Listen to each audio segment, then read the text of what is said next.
warahmatullahi wabarakatuh. Halo semuanya, perkenalkan nama saya Fiendita Musra Fitrisani dari kelas akuntansi 3A dengan NIM 243209008. Video kali ini saya buat untuk memenuhi tugas mata kuliah Bahasa Indonesia yang diampu oleh Bapak Ibrahim Yuwana MPDI. Pada kesempatan kali ini saya akan membahas sedikit tentang artikel dan contohnya. Apa sih artikel itu? Artikel adalah karya tulis lengkap yang dimuat dalam jurnal ilmiah, majalah, buletin, ataupun surat kabar. Artikel dibagi menjadi 3 bagian. Yang pertama ada artikel hasil penelitian, yang kedua artikel non penelitian, dan yang terakhir ada artikel populer. Nah, pada kesempatan kali ini saya akan membahas sedikit tentang artikel hasil penelitian. Artikel hasil penelitian yaitu karya tulis ilmiah yang menyajikan laporan infrastruktur tentang proses, temuan, dan analisis dari sebuah penelitian orisinal. Bertujuan untuk menambah pengetahuan di bidang ilmu tertentu dan dipublikasikan di jurnal ilmiah atau proceeding seminar. Isi yang ada di dalam artikel hasil penelitian yang pertama yaitu ada judul. Judul tidak terkesan terlalu pendek atau tidak terlalu panjang, berkisar 5-12 kata. Yang kedua nama penulis. Nama penulis dalam artikel hasil penelitian ditulis tanpa gelar akademik, namun ada pula yang menuliskan nama disertai gelar akademiknya. Yang ketiga ada abstrak dan kata kunci. Abstrak merupakan intisari dari tulisan artikel, adapun kata kunci ialah kata pokok yang merupakan dasar pemikiran, gagasan, atau karangan asli. Yang keempat ada pendahuluan. Bagian ini memaparkan kajian pustaka yang berisikan paling sedikit 3 gagasan, yaitu latar belakang, rumusan masalah, dan tujuan penelitian. Yang kelima ada metode penelitian. Metode penelitian bersikap bagaimana data dikumpulkan, siapa sumber data, dan bagaimana data tersebut dianalisis. Yang keenam ada hasil dan diskusi. Bagian ini menyajikan hasil analisis data yang dilaporkan dalam data bersih, kesimpulan dan saran. Kesimpulan berkaitan dengan fase terdapat pada hasil dan diskusi. Yang terakhir ada daftar rujukan, yaitu berisi tentang daftar pustaka.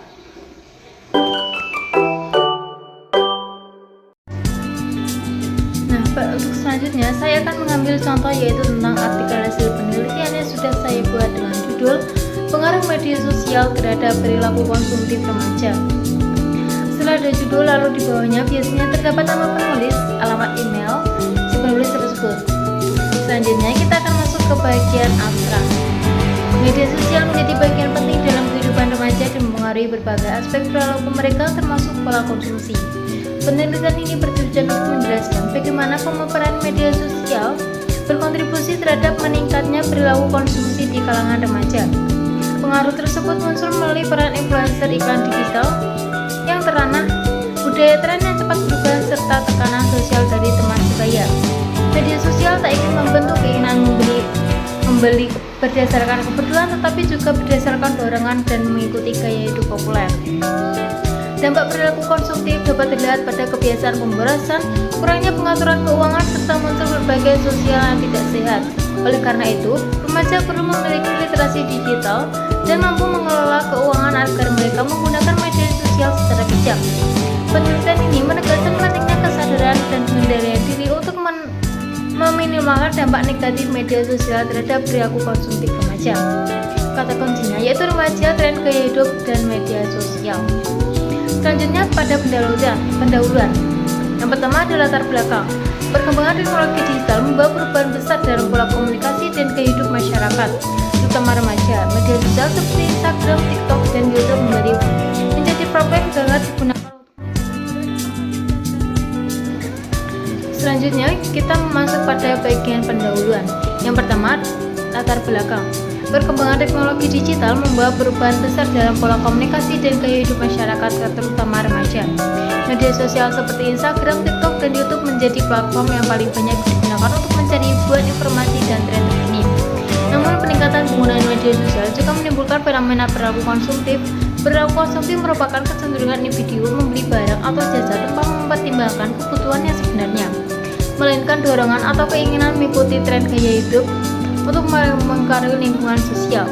Remaja merupakan kelompok yang rentan karena berada pada fase pencarian identitas. Berdasarkan fenomena tersebut, penelitian ini dilakukan untuk menganalisis sejauh mana media sosial berpengaruh terhadap perilaku konsumtif remaja. Selanjutnya ada rumusan masalah. Rumusan masalah ini saya mengambil 3. Yang pertama, bagaimana menggunakan media sosial di kalangan remaja. Yang Yang kedua, apakah media sosial berpengaruh terhadap perilaku konsumtif remaja? Yang ketiga, faktor apa yang paling dominan dalam membentuk perilaku konsumtif melalui media sosial? Selanjutnya ada tujuan penelitian. Tujuan penelitian ini saya juga mengambil 3. Yang pertama, mendeskripsikan tingkat penggunaan media sosial pada remaja. Yang kedua, menganalisis pengaruh media sosial terhadap perilaku konsumtif remaja.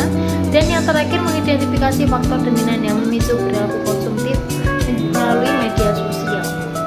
Nah, selanjutnya kita memasuki pada metode penelitian. Penelitian ini menggunakan metode kualitatif deskriptif, yaitu metode penelitian yang bertujuan menggambarkan fenomena secara terukur berdasarkan data dan angka dari responden. Langkah yang pertama yaitu saya mengumpulkan populasi dan sampel populasi, yaitu remaja berusia 15 sampai 12 tahun yang aktif menggunakan media sosial. Sampelnya yaitu saya memilih 100 responden dipilih menggunakan survey sampling, yaitu sampel dipilih berdasarkan kriteria tertentu. Teknik ini digunakan karena peneliti membutuhkan responden dengan karakteristik yang sesuai dengan tujuan penelitian. Selanjutnya, teknik pengumpulan. Data ini diproses melalui Google Form yang dibagikan melalui WhatsApp, Instagram, dan grup mahasiswa. Responden mengisi secara sukarela. Data dikumpulkan selama 7-14 hari. Selanjutnya, yaitu teknik analisis data. Analisis yang digunakan yaitu statistik deskriptif untuk menggambarkan frekuensi penggunaan media sosial dan kecenderungan perilaku konsumtif. Yang kedua, uji referensi sederhana digunakan untuk mengetahui apakah terdapat pengaruh signifikan media sosial terhadap perilaku konsumtif. Selanjutnya, uji hasil signifikan p-value sama dengan 0,05 menunjukkan bahwa pengaruh tersebut benar-benar ada secara statistik. Selanjutnya, yaitu prosedur penelitian. Penyusun kuesioner sesuai variabel penelitian, melakukan validasi sederhana atau uji coba ke beberapa responden. Selanjutnya, penyebaran kuesioner, mengumpulkan data dan membersihkan data, menganalisis menggunakan software statistik, bisa data Excel atau SPSS, menyusun hasil penelitian dan pembahasan. Nah, selanjutnya kita menuju pada hasil dan pembahasan. Yang pertama, tingkat menggunakan media sosial remaja. Berdasarkan hasil kuesioner terhadap 100 responden berusia 15-20 tahun, diketahui bahwa sebagian remaja memiliki intensitas menggunakan media sosial yang mencakup tinggi. Sebanyak 82 responden mengaku menggunakan media sosial lebih dari 3 jam per hari. Ini menunjukkan bahwa media sosial menjadi bagian dari aktivitas harian mereka, baik untuk hiburan, komedi, maupun mencari informasi. Platform yang paling banyak digunakan yaitu yang pertama TikTok 70%, Instagram 60%, dan YouTube 45%. Dari data tersebut dapat disimpulkan bahwa remaja sangat terekspos oleh berbagai jenis konten, terutama konten yang berkaitan dengan gaya hidup dan konsumsi. Yang kedua, pengaruh media sosial terhadap perilaku konsumtif. Hasil analisis menggunakan uji regresi sederhana menunjukkan bahwa media sosial berpengaruh signifikan terhadap perilaku konsumtif remaja. Ditunjukkan oleh nilai signifikan, yaitu kurang lebih 0,05. Artinya semakin sering remaja menggunakan media sosial, semakin besar kemungkinan mereka melakukan pembelian impulsif. Beberapa bentuk pengaruh yang paling sering muncul yaitu yang pertama, paparan konten influencer. Sebanyak 75% responden mengaku pernah membeli barang setelah melihat rekomendasi dari influencer. Yang kedua, iklan yang sering kali muncul atau berulang-ulang muncul. Sebanyak 62 responden merasa tergoda untuk membeli sesuatu karena iklan yang muncul terus-menerus di beranda mereka. Yang ketiga, ada konten tren dan viral. Sebanyak 80% responden mengaku mengikuti tren viral tersebut, seperti membeli produk skincare yang booming, pakaian terkini, dan aksesoris tertentu. Yang ketiga, faktor dominan atau FOMO, fear of missing out. Berdasarkan analisis indikator, faktor yang paling besar mengaruhi adalah FOMO, yaitu rasa takut tertinggal tren atau merasa tidak up to date. FOMO membuat remaja membeli barang agar tidak sama seperti teman influencer, merasa harus punya barang tersebut agar tidak dianggap ketinggalan zaman, dan yang terakhir membeli barang yang seharusnya tidak mereka butuhkan.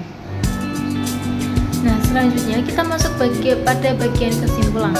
Berdasarkan hasil penelitian mengenai pengaruh media sosial terhadap perilaku konsumtif remaja, dapat disimpulkan bahwa media sosial memiliki peran yang sangat besar dalam membentuk pola konsumtif dan gaya hidup remaja.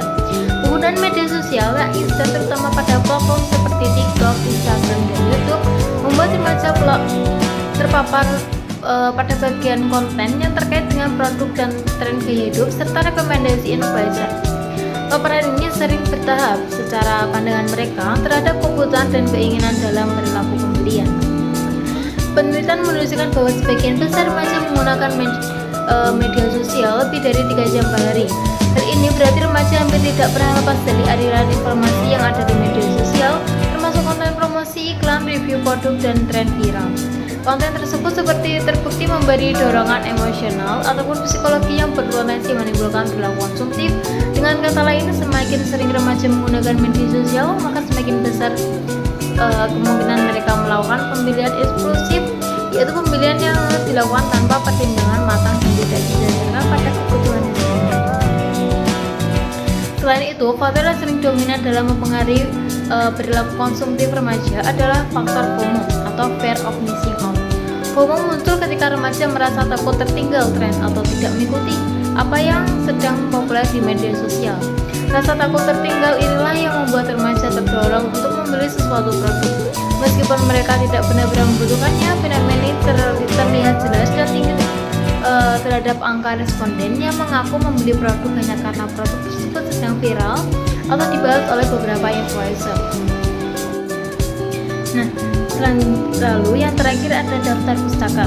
Sebenarnya banyak, tapi di sini saya hanya menyebutkan 3 saja sebagai contoh. Yaitu yang pertama ada dari Sari NP 2021 tentang dampak influencer marketing pada keputusan pembelian generasi Z atau Gen Z, diambil pada jurnal manajemen dan bisnis. Yang kedua ada dari Putri Ade pada tahun 2022 tentang FOMO dan pengaruh terhadap gaya hidup konsumtif remaja pengguna TikTok, diambil pada jurnal komunikasi digital. Dan yang terakhir ada DS pada tahun 2020 tentang pengaruh media sosial terhadap perilaku konsumtif remaja, diambil dari jurnal psikologi sosial. Mungkin sekian dari saya. Apabila penjelasannya kurang jelas atau apapun terdapat kata yang tidak jelas, saya mohon maaf yang sebesar-besarnya. Wassalamualaikum warahmatullahi wabarakatuh.